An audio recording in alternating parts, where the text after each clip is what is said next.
The Book of John, chapter 11. Now a certain man was sick, Lazarus from Bethany, of the village of Mary and her sister Martha. It was that Mary who had anointed the Lord with ointment and wiped his feet with her hair, whose brother Lazarus was sick. The sisters therefore sent to him, saying, Lord, behold, he for whom you have great affection is sick. But when Jesus heard it, he said, This sickness is not to death, but for the glory of God, that God's Son may be glorified by it. Now Jesus loved Martha and her sister and Lazarus. When therefore he heard that he was sick, he stayed 2 days in the place where he was. Then after this he said to the disciples, Let's go into Judea again. The disciples asked him, Rabbi, the Jews were just trying to stone you. Are you going there again? Jesus answered, Aren't there 12 hours of daylight? If a man walks in the day, he doesn't stumble, because he sees the light of this world. But if a man walks in the night, he stumbles, because the light isn't in him. He said these things, and after that he said to them, Our friend Lazarus has fallen asleep, but I am going so that I may awake him out of the sleep. The disciples therefore said, Lord, if he has fallen asleep, he will recover. Now Jesus had spoken of his death, but they thought that he spoke of taking rest and sleep.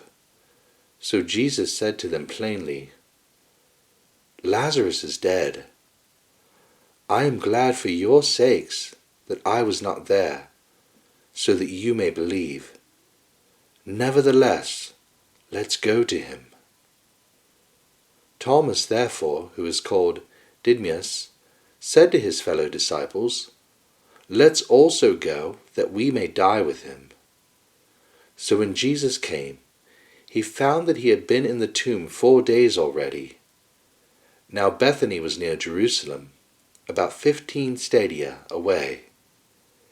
Many of the Jews had joined the women around Martha and Mary, to console them concerning their brother. Then, when Martha heard that Jesus was coming, she went and met him, but Mary stayed in the house. Therefore Martha said to Jesus, Lord, if you would have been here, my brother wouldn't have died. Even now I know that whatever you ask of God, God will give you. Jesus said to her, Your brother will rise again. Martha said to him, I know that he will rise again in the resurrection at the last day. Jesus said to her, I am the resurrection and the life. He who believes in me will still live, even if he dies. Whoever lives and believes in me will never die. Do you believe this? She said to him, Yes, Lord. I have come to believe that you are the Christ, God's Son, he who comes into this world. When she had said this, she went away and called Mary, her sister, secretly saying, The teacher is here and is calling you. When she heard this, she arose quickly and went to him. Now Jesus had not yet come into the village, but was in the place where Martha met him. Then the Jews who were with her in the house and were consoling her, when they saw Mary, that she rose up quickly and went out, followed her, saying, She is going to the tomb to weep there. Therefore, when Mary came to where Jesus was and saw him, she fell down at his feet, saying to him, Lord, if you would have been here, my brother wouldn't have died. When Jesus therefore saw her weeping, and the Jews weeping who came with her, he groaned in the spirit and was troubled, and said, Where have you laid him? They told him, Lord, come and see. Jesus wept. The Jews therefore said, "See how much affection he had for him." Some of them said, "Couldn't this man who opened the eyes of him who was blind have also kept this man from dying?" Jesus therefore, again groaning in himself, came to the tomb. Now it was a cave, and a stone lay against it. Jesus said, "Take away the stone."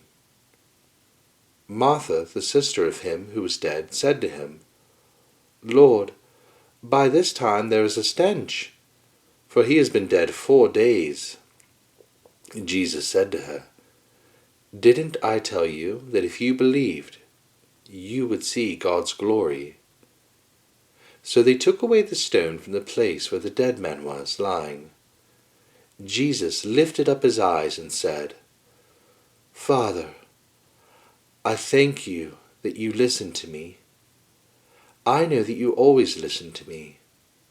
But because of the multitude standing around, I said this, that they may believe that you sent me."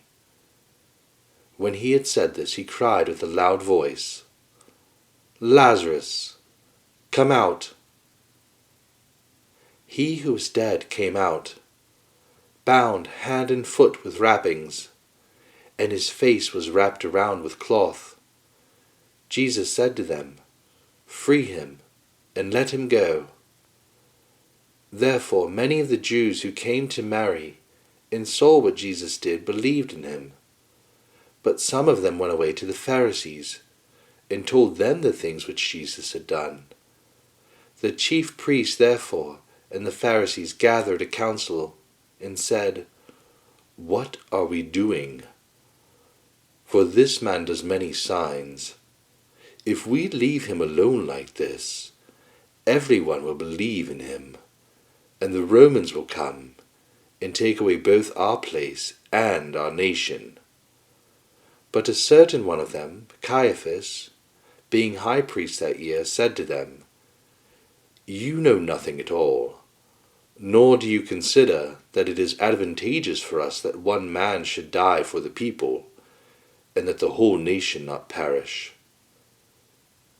Now he didn't say this of himself, but being high priest that year, he prophesied that Jesus would die for the nation, and not for the nation only, but that he might also gather together into one the children of God who are scattered abroad.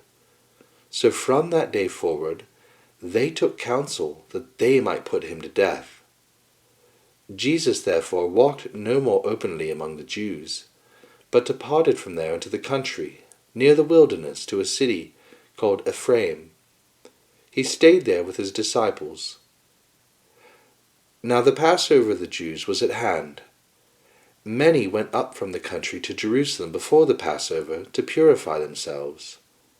Then they sought for Jesus, and spoke with one another as they stood in the temple. "What do you think?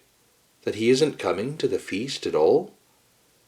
Now the chief priests and the Pharisees had commanded that if anyone knew where he was, he should report it, that they might seize him.